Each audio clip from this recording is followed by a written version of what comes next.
Aloha everyone, and what I have here with me is a replica of Dr. Judd's actual surgical kit. The case is actually in our collections. All right, so I'd like to point out some of the instruments that Dr. Judd would have used in his surgical kit. The biggest one, the one that's most obvious, is a bone saw. And of course, this would have been used for things like amputations and other procedures, especially to cut through bone.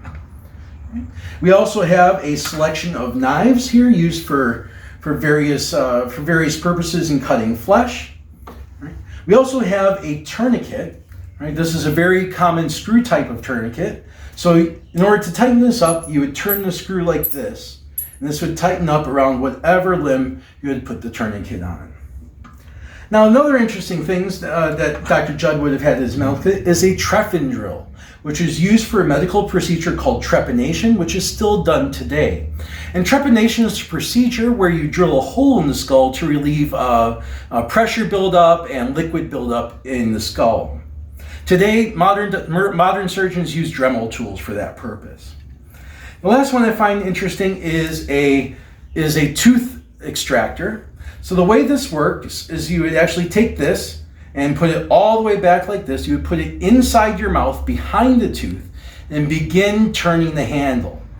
It would catch on the other side, and then you continue turning, and that would pull the tooth out forwards out of your mouth. Now, another thing that Dr. Judd did would have been vaccinations, in particular for smallpox. Right? And this became a very big thing in 1853 during a smallpox epidemic here in Hawaii.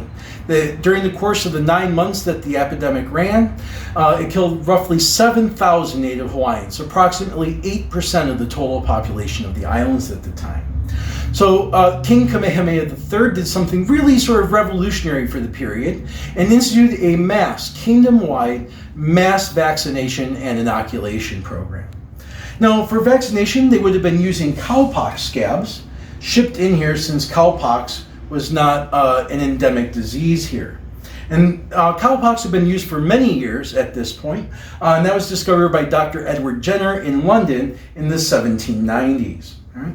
So what you would do is you take your cowpox scab and you'd grind it up and make it into a slurry, take an instrument called a lancet, and then make an incision in the patient and take that slurry and put it right in the incision. The idea was to purposefully infect patients with cowpox, which is a disease that is actually very mild and you cannot die from. But the antibodies it creates in your body actually protect you from smallpox.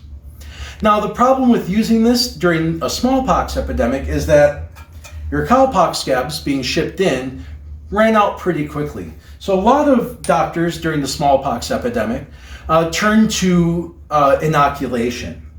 Now, inoculation is where you use the actual disease the virus you're actually trying to protect yourself from in the inoculation.